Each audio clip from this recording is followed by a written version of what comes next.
And welcome back to Late Night Lately, the Late Night Show. I'm your host, Chad White. If you didn't know, this is the Late Night Show styled podcast for the website, cepluscomedy.com. Like I just said, it's a website. Go there. Welcome back in. This is episode 91, and I've got the gift of jokes for you and a monologue. Let's get started. The Defense Department is blocking photojournalists from Iran war briefings after outlets publish what they're saying are unflattering photos of Pete Hegseth. In order to return, the media have to publish the cool ones where the guns are Hegseth's penis and he's double fisting a couple of Bud Heavies. President Donald Trump said it wouldn't be appropriate for the Iranian national soccer team to come to the World Cup that's taking place in the U.S. this summer. He said this while pursing his lip and punching his fist into his open hand. It wouldn't be nice if they decide to come into the United States, if you know what I mean. Just saying. It was pretty good. Italian Trump. Ooh, I would watch that on HBO Max. Probably that's where it's going. Wealthy nations are set to release barrels from their emergency oil reserves in an effort to quell surging gas prices. And your uncle said he's helping out too. I couldn't resist.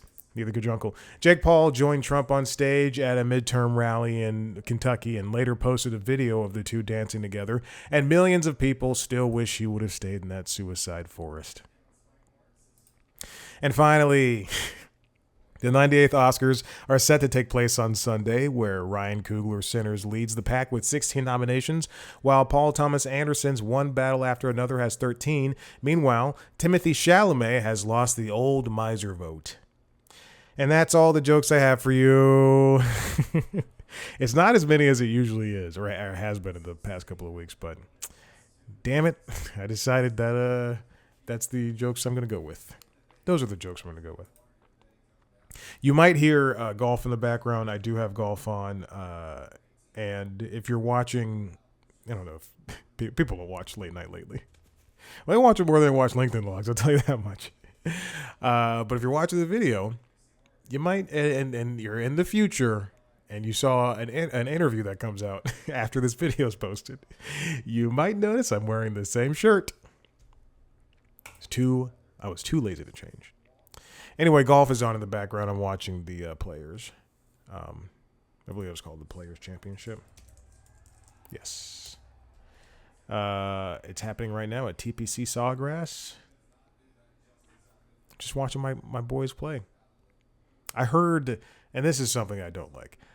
I when I watch PGA golf, I tend to dislike the annoying bros that are like, get in the hole when a ball is hit, and I despise that because it's gross and childish and sophomoric. But I was watching Scotty Scheffler, the world's number one right now. He's not doing too well this week, but he was driving one ball, and no one said get in the hole. And it was perfect. It was a nice straight hit, straight line and everything. They had the follow line and everything. But it was a little boy goes, get in the hole! And I went, oh, Jesus. What are we teaching these kids?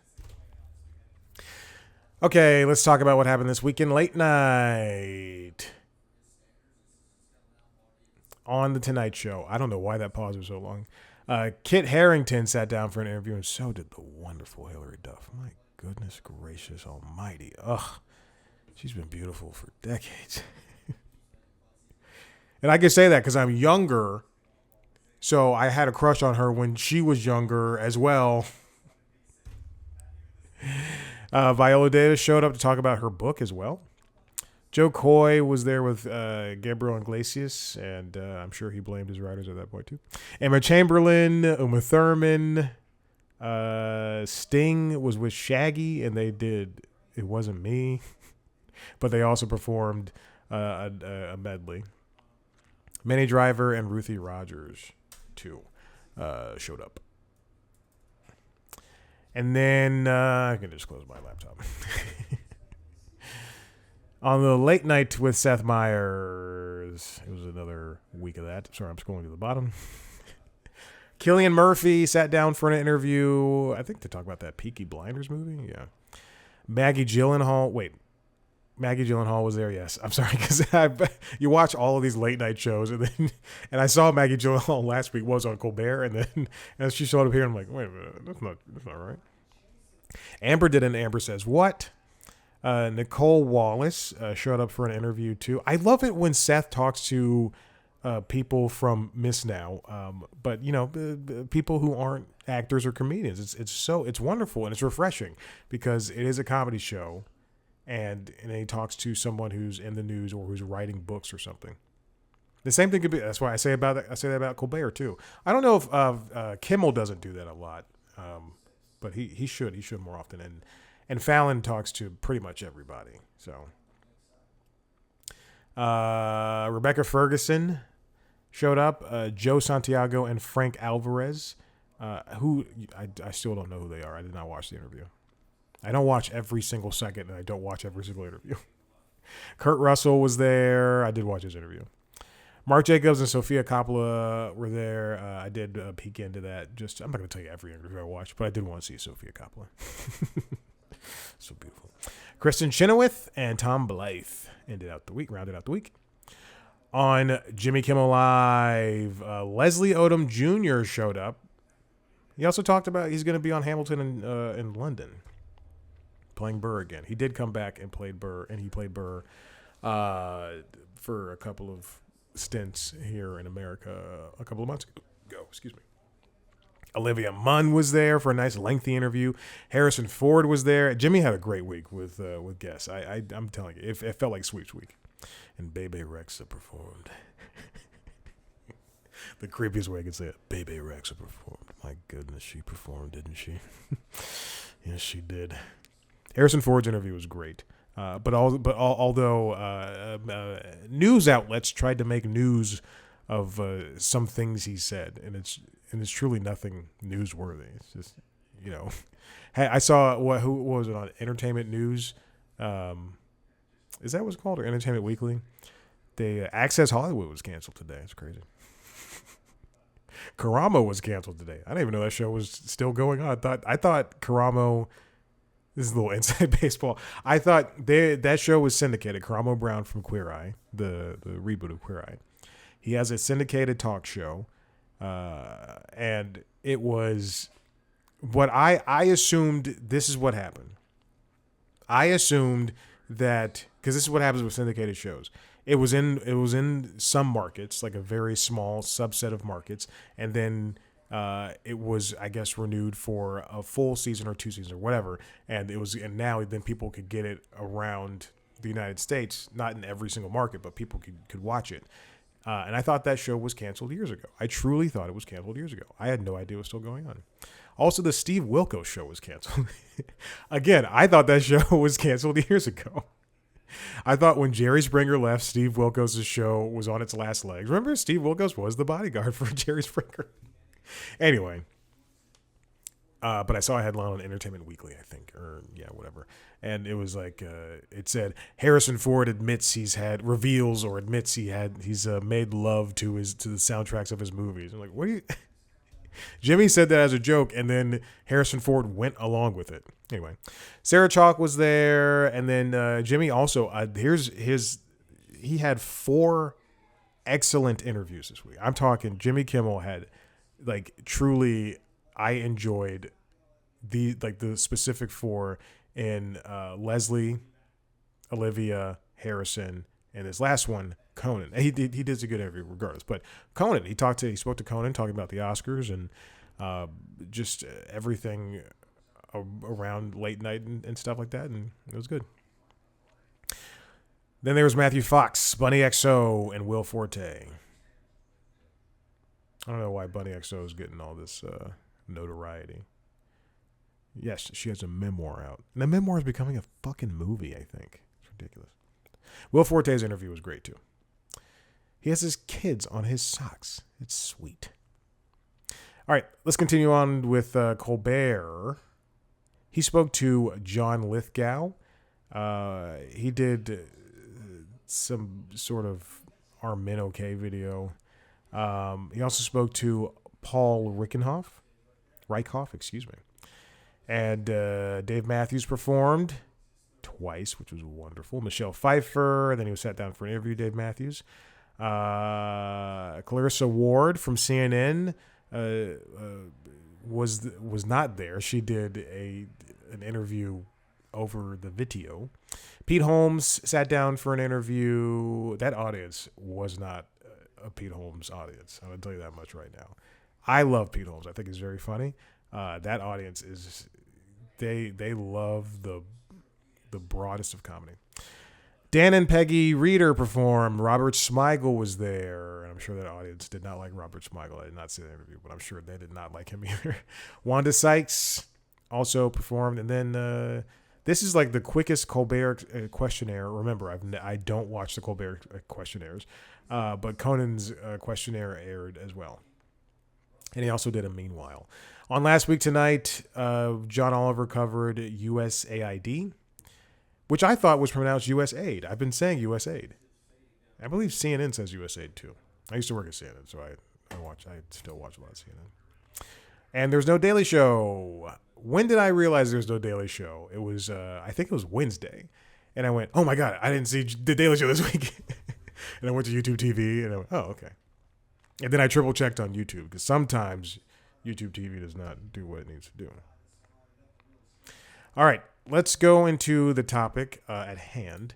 And this comes from Variety, written by Daniel Daddario. Stephen Colbert's long late show goodbye has gone from resistance to ego trip. If you watch the show regularly, which I do, even though I despise his audience, Colbert's show, when it was announced that it was canceled, there was, it feels like he's gone through the 7 stages of grief, disbelief, anger, the rest. But now he's in acceptance, and it really feels like the last couple of weeks, especially, returning from winter break, every hiatus has just like added on to his disapproval of what's going on, not only in the world, but in the corporate world of the entertainment business. And it feels like there's a lot of just not that, and I'm not saying this in a negative way. There's like a I don't care attitude where he's poking the bear where he's really slapping the bear of CBS, of Paramount, where he's like openly defying them as much as he possibly can. Because it kind of feels like, even though he's probably late show is probably the number one viewed late night program, he's kind of making his show in a way in which no one's watching, like no one's watching. In the same way that Conan was making late night, and as well as Conan, and I guess the Tonight Show too, in a way that no one was watching, because no one really was watching. Even though his fans were very rabid, no one was really watching that show. And the same way that Letterman's late show, it felt like he was making, or his early stuff especially, it felt like no one was watching because he was just doing wild and crazy stuff. And then as Daniel is hinting at here, it again, it's an ego trip. Lithgow did some sort of poem monologue thing, and Drew Barrymore did a striptease thing, and I seem to enjoy what Colbert is doing, even though I don't like his audience. Again, they clap way too much, but I do enjoy what he's doing in defiance of what David Ellison has done. Also, has done to the show. I saw a headline today that Pete Hegseth said he can't wait for David Ellison to take over CNN, and I'm not getting this right. I'm butchering this, but he's like I can't wait for him to take over CNN and make it like real news. And I just went, are you stupid? Oh my gosh.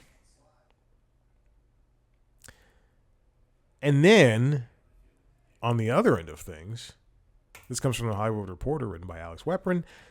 Conan O'Brien must go, ellipses, on every podcast to promote the Oscars. We've had a dearth of Conan. If you're a Conan fan, as many people should be, although I'm not a fan of podcasts, but if you're a Conan fan, oh man, you're getting so much Conan. He sat down with the New Yorker to have a long form conversation about the Oscars, as well as there's a little bit of mention of Rob Reiner and his wife Michelle.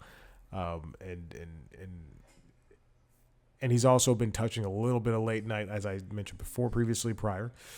All the all the words.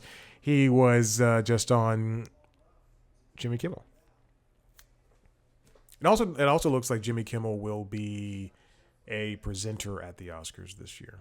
And there's going to be like the Avengers. Some of the Avengers cast will be there too. Who cares? Why does it matter? And then also, for some reason, the Heated Rivalry guys, or at least one of them, will be there. Why? Anyway, Conan's been... Here are some shows. I have not read this piece. I just picked it out because I saw it in an email. Here are some shows that Conan has appeared on, and I'll show it to you. Chicken Shop Date. Also, never mind. I was gonna be very negative about that show. Chicken Shop Date. New Heights with the Kelsey brothers. IMO, hosted by Michelle Obama. That one was suggested to me on YouTube, and I watched roughly 3 minutes of it. I was going to lie and say 5 minutes. I watched like 3 minutes, and I just went, I get it. Everybody doesn't need a podcast. Not everybody's a podcast. I love you, Michelle Obama. I think Trevor Noah is a funny guy.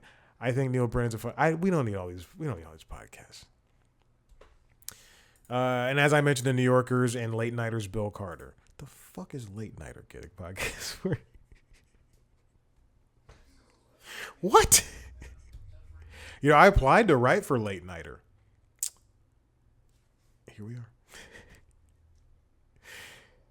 Anyway, Conan also appeared on Good Morning America. I do believe that ABC ABC and Hulu are televising the show. He also read a category about the Oscars on Jeopardy this week. That's pretty cool. But I'm sorry, I forgot who wrote this. Alex Weprin writes, it's pretty clear where the promotional firepower is being spent, and it isn't on TV. In a world where buzz is defined by social media, that is where the host of the Oscars needs to be showing up.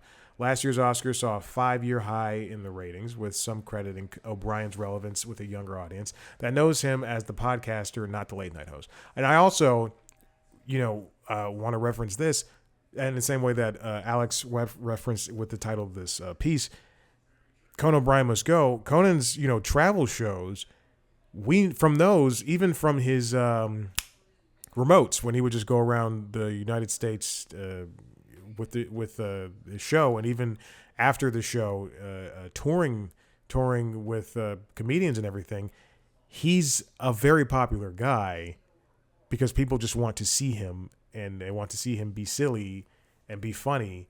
And in some cases, in particular when he went with Sam Richardson to Ghana, and he went with his assistant Sona Mosefskin to Armenia, it can be heartfelt and everything, and people love it. What was the one where did he go to like Japan or Korea, some Eastern nation, and he said when he got off the plane, there were like all of these Asian people, like fans there, just like screaming for him, excited to see him. That's pretty cool.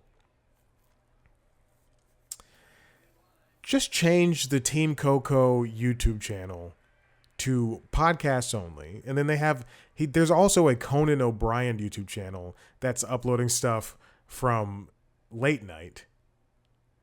Take all the Conan clips that are on the Team Coco channel, put them on Conan O'Brien, so I can unsubscribe, and I don't have to see these podcast clips or videos or whatever. No offense. I just don't want to see that shit. And you can say like, oh, you can ignore it. Yeah, but also I look at my subscriptions all the time. I don't want to see Ted Danson's podcast. I love Ted Danson. Oh my gosh. Man on the inside. Cheers. The time he wore blackface at the Oscars. Oh my goodness. His coffee shop, right? Wasn't that part of Curb? But this is what we are seeing in terms of promotion when it comes to somebody who is very popular with it. Then it doesn't matter what age they are or what demographic they come from. Someone who's very popular and they're about to host one of the biggest shows in the world. Uh, uh, you know, it doesn't. You don't have to do the traditional media thing. And Conan's proving that. All right, listen, if you like what you heard here, head to the website, cpluscomedy.com, where you can see me talk to famous people. If you want to watch video versions of those interviews, as well as a video version of this show, and a video version of the other podcasts, LinkedIn Logs, the Jobs and Business News podcast, as well as the Constitutionals, the Entertainment Business News Show, go to youtube.com/C plus comedy. You can see every video thing I've ever done. Follow us on social media at C plus comedy on YouTube, TikTok, Instagram, and Blue Sky at C plus comedy. Me on those platforms at Chad Black White. Thank you so much for listening. We'll see you next time. Bye.